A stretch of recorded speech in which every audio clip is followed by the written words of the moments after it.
2024 Robert எகர்ஸ் direct பண்ணி நாஸ்ஃபெரட்டு reboot வந்துச்சு. இது வந்து பார்த்தீங்கன்னா 22ல வந்த ஜெர்மன் சைலண்ட் மூவியோட ஒரு ரீபூட் தான் இது. அந்த 22ல வந்த படத்தை வந்து 79ல வெர்னர் ஹெர்சாக் வந்து ரீமேக் பண்ணாரு. அதுக்கப்புறம் இப்போ 24ல மொத்தம் 3 படம் வந்திருக்கு நாஸ்ஃபெரட்டு. 3 நாஸ்ஃபெரட்டு படங்களும் அதோட பேஸ் வந்து பிராம் ஸ்டாக்கரோட டிராக்குலா தான். ஆக்சுவலாக அந்த டிராக்குலாவோட வந்து ரைட்ஸ் வாங்க முடியாம அந்த பேரையே மாற்றி நாஸ்ஃபெரட்டுன்னு வந்து எஃப்ஹெச் முன்ரோ எடுத்தாரு. 3மே ஒரே கதை தான், பேர் மட்டும் மாத்திருப்பாரு.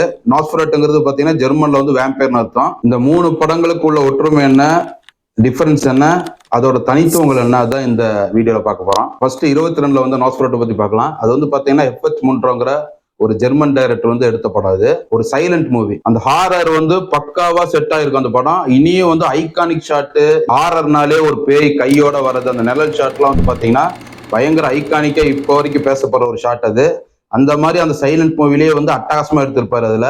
அதுல வந்து லார்ட் ஆர்லாக்கு தான் வந்து மெயின். இந்த டிராக்குலால இருந்து இன்ஸ்பயர் ஆனாலும் இந்த டிராக்குலா கவுண்ட் டிராக்குலா பேர் வைக்காம லார்ட் ஆர்லாக்குன்னு வச்சிருப்பாரு. ஏன்னா வந்து அந்த காப்பிரைட்ஸ் இஷ்யூஸ் வந்து இது பண்றதுக்கு வேண்டிதான். ஆனா அப்போ வந்து அவங்க ஒய்ஃபுக்குலாம் தெரிஞ்சு போய் அதுவும் வந்து ஒரு பிரச்சனையை கோர்ட் கேஸ் வரைக்கும் போச்சு. ஆனாலும் அந்த படம் வந்து ஒரு அல்டிமேட் மூவியா இப்போ வரைக்கும் பேசப்படுது அது. ஏன்னா அது ஜெர்மன் எக்ஸ்பிரஷனலிசம்னு ஒரு ஆர்ட் ஸ்கூல்ல இருந்து வந்த படம் அது. இதுக்கு முன்னாடி இதே மாதிரி ஒரு ஆர்ட் ஃபார்மை வந்து ராபர்ட் ட்வினி டைரக்ட் பண்ணி கேபினட் ஆஃப் டாக்டர் கேலிகரின்னு ஒரு படம் வந்துச்சு. அதுவும் சைலண்ட் மூவி தான். இந்த ஜெர்மன் எக்ஸ்பிரஷனிசம் என்னன்னா அது வந்து ஒரு ரியாலிசம். இப்போ அமெரிக்கால வந்த பிலிம் நுவர் அப்படிங்கிற ஒரு ஆர்ட் வந்து பாத்தீங்கன்னா அதோட பேஸ் வந்து ஜெர்மன் எக்ஸ்பிரஷனிசம் தான். இது ரெண்டுமே பாத்தீங்கன்னா இந்த வேர்ல்டு வாரை ஒட்டி வந்த பேரனாய், கோல்டு வாரை ஒட்டி வந்த அந்த பயம், இதனால வந்த ஒரு ஆர்ட் தான் இது. இந்த படங்கள் பாத்தீங்கன்னா ரியலிசம் கொஞ்சம் ஜாஸ்தியா இருக்கும். அது ஹாரர் எலிமெண்ட்குள்ள வந்து பூத்திருப்பாரு அந்த நாஸ்ஃபெரட்டுல. 22ல வந்து நாஸ்ஃபெரட்டுல நடித்த அந்த லார்ட் ஆர்லாக் வந்து பாத்தீங்கன்னா பல்லு வந்து பாத்தீங்கன்னா எலிப்பல்லு மாதிரி இருக்கும். 2 பல்லு மட்டும் தான் இருக்கும். ஆனா வந்து நாவல்ல வந்து பாத்தீங்கன்னா அந்த டிராக்குலாக்கு வந்து பாத்தீங்கன்னா சிங்கப்பல் மாதிரி இங்கதான் ஒரு பல்லு ஃபேங்குமானுங்க அது இருக்கும். இதுல வந்து கொஞ்சம் டிஃபர் பண்ணிருப்பாரு.